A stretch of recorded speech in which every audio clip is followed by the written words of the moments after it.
So episode 7 redo. Is it episode 7 or episode 8? I think it's episode 8 redo. Oh, episode 8 redo. There we go. Okay. See, I can't. 7.5. I can't count. All right, so here we are redoing this episode because of technical difficulties, and Yes. we're going to try our best to say exactly what we said last time, down to the word and the timing. No, I'm kidding. We've got everything transcript out, but yeah. So as behooves sort of a highly ranked podcast where we have a big staff. Well, we let them all go. We did let them all go because we had a major technical incident last time. So we are interviewing, and we'll reintroduce her later today, our guest. God, we're blanking on her last name. I've got to Taylor, right? Taylor. I was like Jenna Thomas, and no, it's not Jenna Thomas. Anyways, cut. Yeah. The new staff's all fired again. That should have been ready in my notes. Take 2. Take 2. So, Joe. Welcome back to episode 8 of TransNormal. So this is actually episode 8B, because it turns out that we did tape an episode about 2 weeks ago with our guest, Jenna Taylor. And I'll tell you all about Jenna later and why we had her on. But we had a great conversation that went into a lot of different areas about trans discourse and about her life. And at the end of it, we realized that the audio was cut out for the last half of it, and a lot of the best parts of the conversation were lost to history. But Jenna was very gracious, and she agreed to retape as long as we fired our entire staff. That as long as she's a professional person, she wants to make sure we're working with a professional operation, and so we agreed to do so. And hired all new staff and have got a new show up and running. We're going to try as best we can to completely recapitulate everything we talked about last time, I think word for word.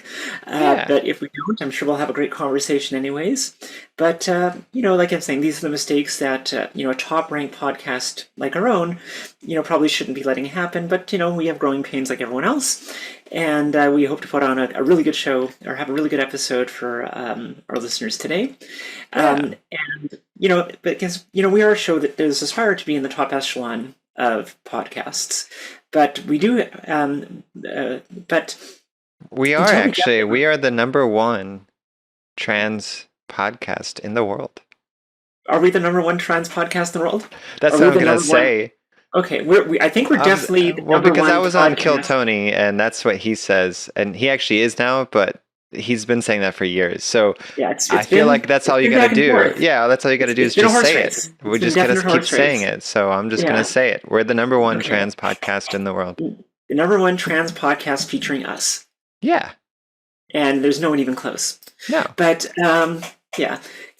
Anyways, while I'm attempting to be funny and failing miserably, I'm fortunate enough to work with someone who is actually genuinely funny, and genuinely funny enough to have gotten a night in the spotlight on what truly is one of the world's number 1 ranked number 1 podcast. Is it the number 1 ranked podcast or the number 1 ranked comedy podcast? So I think last week or the week before, they pushed Joe Rogan down and they went to the top. Oh, so we're really in Joe Rogan territory here. Yeah, they surpassed Joe Rogan, which is funny because it's recorded at Joe Rogan's club. Oh, wow. So they obviously get along. It's a friendly rivalry. Yeah. So Joe, tell us about your comedy stylings and how those have led to this opportunity to rub elbows with some of the top podcast comics in the world. So tell me about this, because I was someone who, before you started getting really excited about it, I'm like, Joe seems really excited about this. What is this? Because I'm a bit of a square. Joe isn't. So tell me what's going on. Yeah, so we talked about this originally. My plan was Operation Conservative PSYOP, and the plan was to do 4 weeks of open mics and then fly to Austin, Texas, and sign up for Kill Tony and hope that I get pulled out of the bucket of a couple hundred people that sign up every Monday night. And by luck, I was pulled the first time I signed up. Most people, it seems like it takes them weeks, maybe months to get pulled sometimes. And some people have first-timers luck. And I had the first-timers luck. Yeah. So give me a little background, because I'm sure I'm not the only loser who didn't No, really no, know what no, no, you're was. fine. I said I don't want to. Yeah, I don't want to diminish the standing of our Sure. viewers and listeners who may know this, but just in case there's one or Yeah. two out there who don't recognize what Kill Tony is, what's the Yeah. conceit? What is the premise of Kill Tony? Yeah, think of it as like America's Got Talent, but for comedians that are filled with contestants that are probably homeless and drug addicts. Okay, so it's a special kind of audience. It's a little risque, and by that I mean it's a lot risque. There's sort of Yeah.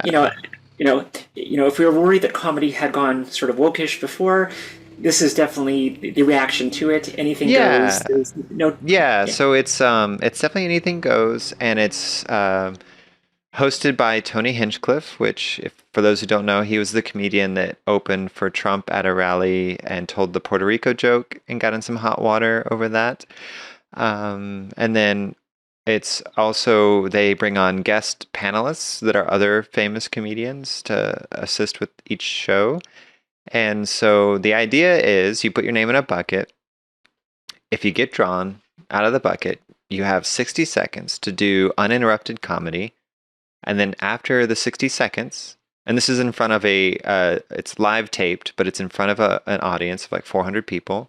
Oh wow. Yeah, and so it's a full comedy room, and then at the Comedy Mothership in Austin, Texas. And if you are pulled, you get 60 seconds. You try to make people laugh as best you can in 60 seconds, which is pretty difficult. And from there, you immediately get interviewed by the panel and by Tony Hinchcliffe. And so it goes from comedy to a podcast interview all within a minute. Yeah. And so you have to have both your prepared material and you got to be sharp and on your feet because they're really asking you. Because it's all improv. Yeah. It's all improv, basically. Yeah. And yeah, so, like I imagine there's a lot of people who'd love to have this opportunity. You've obviously got a very unique story. So did you tip the Kill Tony people off that hey, I'm a pretty big deal. I'm a pretty big deal in the trans world. I've got this big podcast. I'm coming down to Austin. I'm number one podcast in the world for trans people. The number one I need trans to be on podcast yours. featuring me. Yeah. And so did you tip them off and say, hey, I'm going to be in Austin. It would be really kind of sweet if you picked my name out of the hat? Or was it really like you didn't know what was going to happen until you showed up? I didn't know it was going to happen, but I did try on social media to tag their accounts and make it. I was trying to make it like a fun thing. So just to kind of build suspense and maybe get more interest in it. I didn't know if it would help my chances of getting pulled. It's supposed to be random, so I can only assume it was. Since I was a first-time sign-up, there is a producer there that asks you, how long have you been doing stand-up? Do you have a minute prepared, or did you just think about something on the plane on the way here? Because they were getting a lot of sign-ups that were clearly people who, I just want to go on and it's fun. Like, they're not trying to be a comedian. They've had people go on because they're a musician and they just want to try to perform a song and use the stage as like a platform. So they kind of like tried to filter you out. Now you could lie about everything and just say all the answers they want to hear. And, there was no verification, of course. But I was honest. I said, look, I started a month ago. I've been fired by the president for being trans in the military. And I've got this crazy story about how I was swept up in a rumor. And she was like, that's great, but do you have jokes? And I was like, yes, I've got jokes with it all. And she's like, and she kind of asked me a few more questions. Like, I felt like I was about to get told, hey, come back in a couple months. Like, you won't even get in the bucket. But she let me in.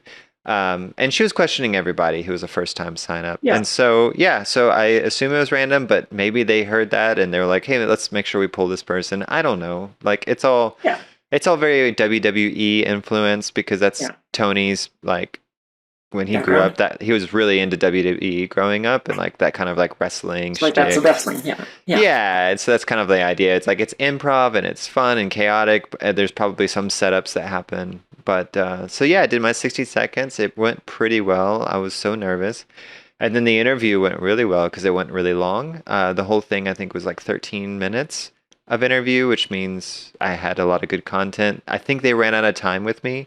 They had to move me along because there was just so much to keep covering. I didn't get to say half the things, but I managed to get some more jokes out in the interview, which was cool that I'd worked on. And then if you do well, you get a normal size, but he calls it a big joke book. Yeah. If you don't do well, you get a small joke book, which is literally it's the size of like a quarter. Like it's a Yeah. miniature joke book. Like a So postage stamp. Yeah. yeah, so I did well. I got the large joke book, and I'm gonna try to get on again. I'm gonna go down in Wow. a couple weeks, and I'm gonna spend 3 weeks down there in an Airbnb. And phase one of Operation Conservative PSYOP is complete. Phase Yeah. two is becoming a golden ticket winner or a regular on the show. So he can award you if you do well enough. He'll award you a golden ticket, which is kind of Willy Wonka style. It's like you can come back anytime, And get and on. you don't have to do the bucket system. Yeah. Oh, they're really Yeah. cool. So, the reason you're calling this conservative psyop is, Yeah. part of why we do this podcast. Obviously we're not targeting solely conservatives, but we're trying to reach or hoping to reach a larger audience of people who maybe don't have a lot of exposure to trans people who are assimilated and might be getting most of their impressions of trans people from sort of from sort of some of the more negative portrayals and some of the more unfair portrayals in the media. And we sort of have a working theory that if we can get our message in front of a very broad audience, whether they be liberal, whether they be conservative, whether they be religious or secular, whether they be old or young, that if they are actually hearing from people who vibe as regular people who happen to have a history of being trans and aren't necessarily all caught up in themselves, but can have a fun conversation, have a sense of humor, are doing real things in the world, that you can make an impression of like, yeah, these are just people like we're people. Yes, maybe they have a bit of a different perspective or different background. And because Kill Tony's audience obviously probably skews towards people who are Trump voters, probably people who are a bit irreverent and not really into sort of the rules of what you can and can't talk about. Sure. You going on there and being sort of we talk about relatability, and obviously being relatable really depends on your audience. And, coming from your background and being able to joke about yourself, which is probably something, I listen to the show, is that all those guys kind of joke about themselves. Self-deprecation. And their hangups too, a lot of self-deprecation. And showing that you can play that game kind of makes you sort of like, in a sense, one of us. And it doesn't mean you necessarily have to believe everything they believe, but you can at least be relatable. And then, and how many people watch the show or listen to the show on an average week? A few million.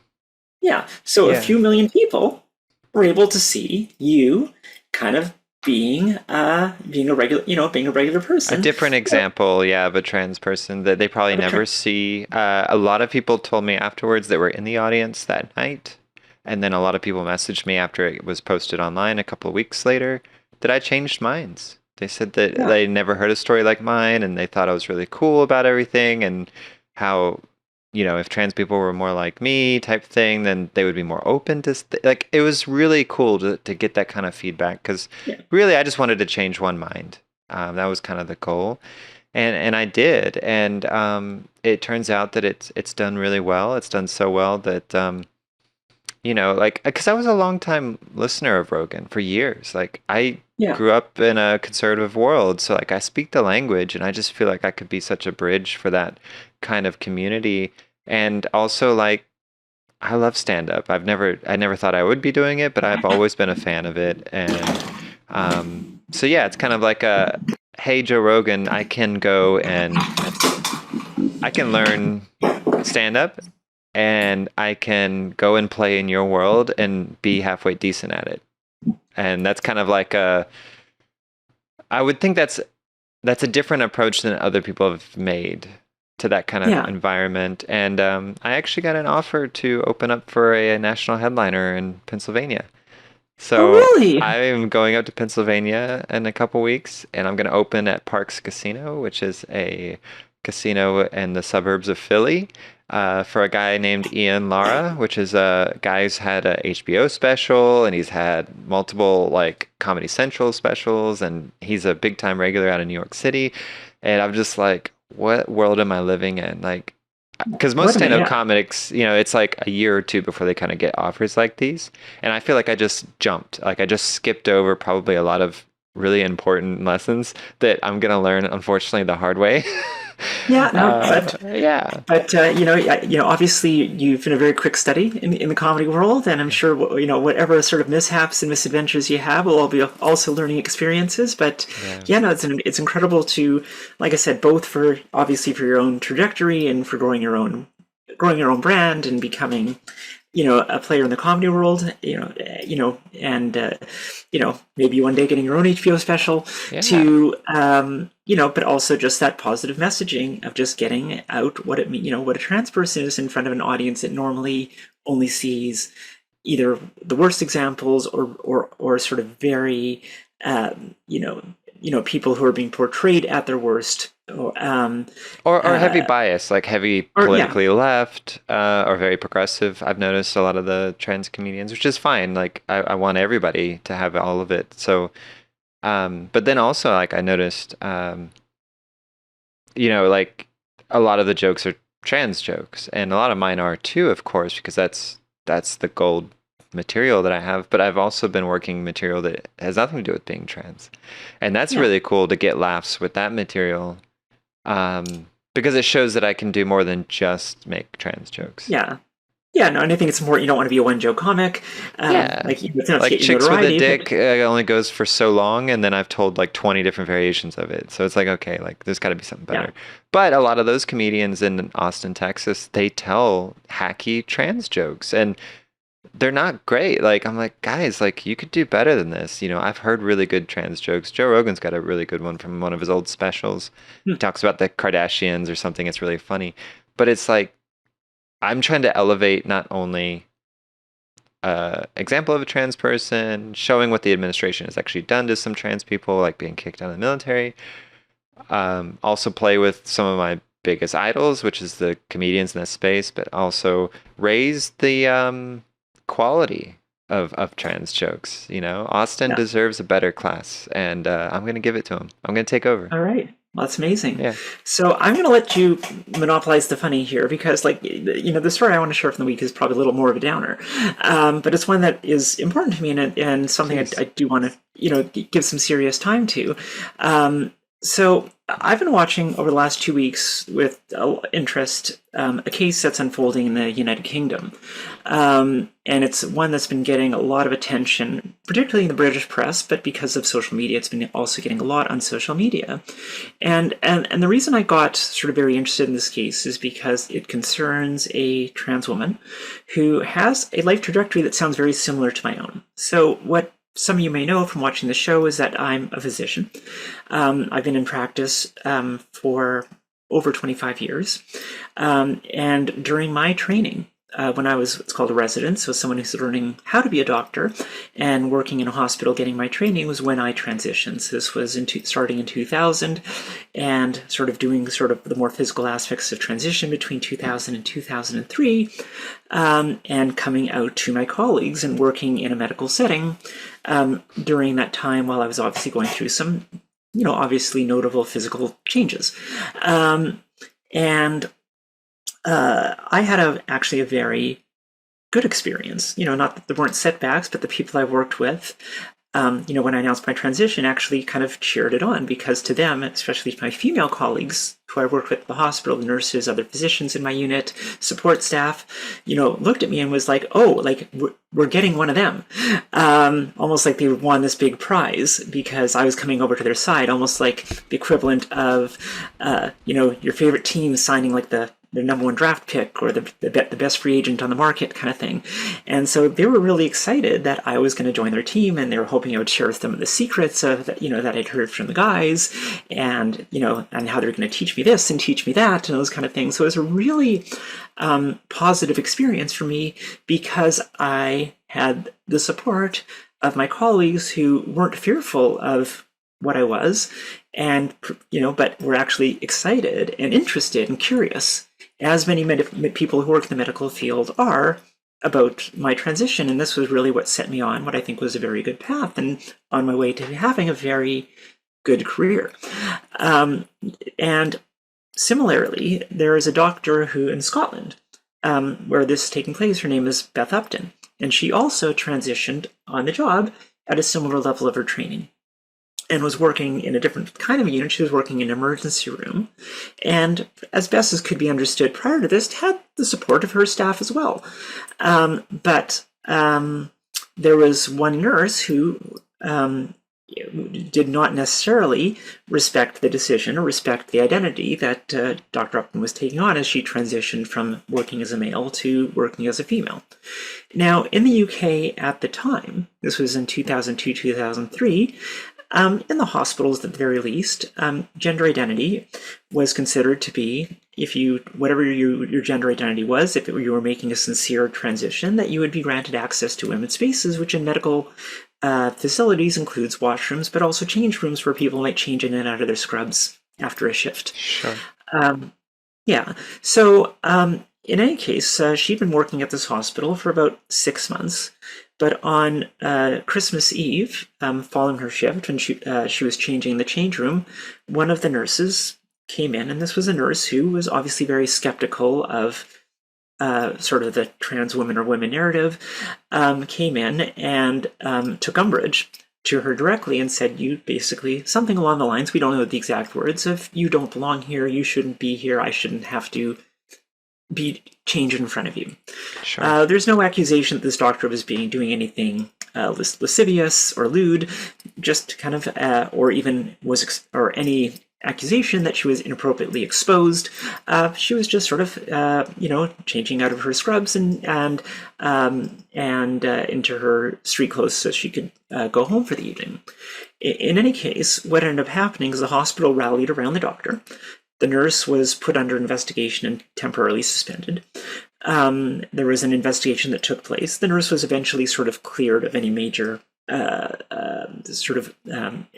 violations, but the nurse who felt she was wrongly suspended and investigated filed a complaint with the employment board, saying that she was unfairly discriminated against because of her gender critical views. And so over the past 2 weeks, this tribunal has been taking place. And the doctor has been keeping a very low profile, but on social media and also in the a lot of the British press, she is being painted as predatory, as someone who was intentionally going there for the purpose of looking at women undressing, even though there's no credible accusation of that she was not respecting women.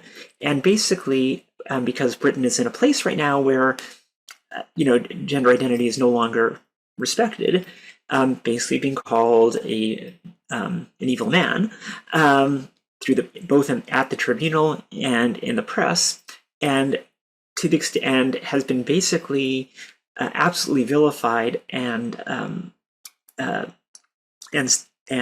stereotyped in this very aggressive way. And she's in a lose-lose situation where if she speaks up, she's just going to be taking up more umbrage. And if she doesn't say anything, people get to define the narrative of who she is. Sure. And I just, when I think of her, I just contrast that with my own experience and how even 25 years ago, before there was much understanding of what it was to be trans, about how wonderful the people I worked with were, and how so much the environment has changed, that a physician, someone who is trained, someone who has devoted their life to the well-being of other people, is being talked about and treated in this way for the simple fact that she was following the rules of the time, and being in a space where other women thought she should not be. And I recognize there's a place for open debate about locker rooms and what is the standard for being allowed to enter a place where women feel vulnerable. I respect that, but this wasn't her doing, this wasn't her doing something wrong. This was her following the rules as they were interpreted at the time. Sure. And my heart bleeds for her. And I don't know how this is going to get resolved. Obviously, the tribunal is going to hand down their decision in the weeks or months to come. But whether she wins or loses in court, her reputation has been sullied, I think, a little bit beyond repair. And I have a hard time thinking about how does she actually, go on like this. And so I don't know if Dr. Upton, if you're a listener, if you'll ever hear this, but I support you. I've been there. If there's anything you ever need as a physician or as a colleague in that field, feel free to reach out. And I hope that however this ends up, that you can get back on your feet and get back to the work of healing, of making people better and making the world a better place than the one you walked into the day before.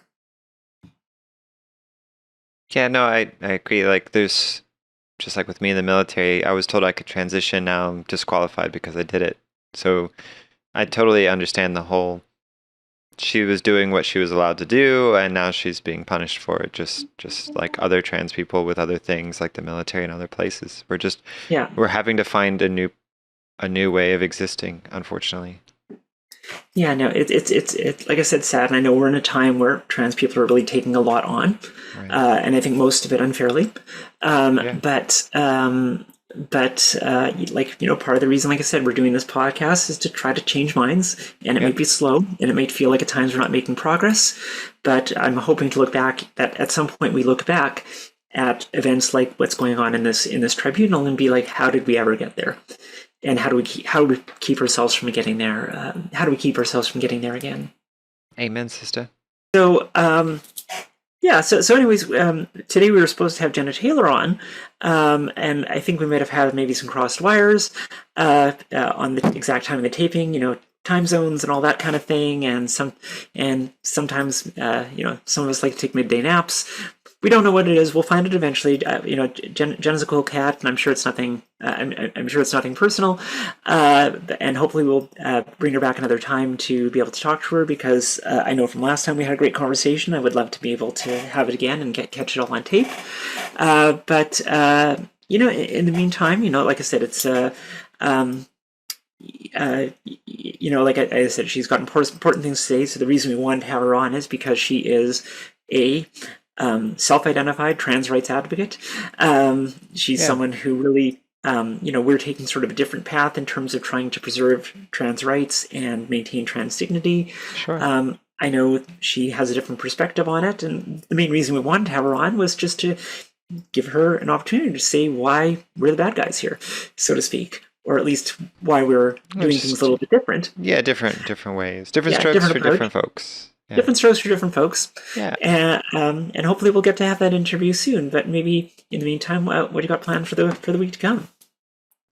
Just working more comedy, getting ready for more and more shows, and going back to Texas to try to get on Kill Tony again, and getting settled in my house, after moving back in, and because my life has been in bags and boxes lately, so that's a throwback to the Kill Tony episode where the guy was singing that song, Bags and Boxes. But no, yes, that's kind of just my plan. So this is a shorter episode this week, but we hope to have some more guests very soon. What about you, Laura?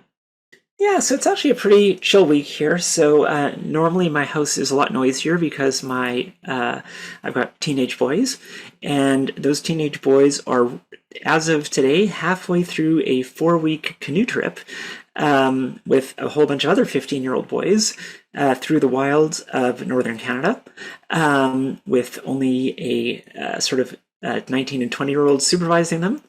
So this is actually something we paid for. It's not something they're doing as part of like a getting scared straight type of sentence. Sure. But they are voluntarily rowing a canoe from island to island in Canada's majestic north, setting up camp every night and foraging for food, and hopefully coming back with a new respect for the comforts of home.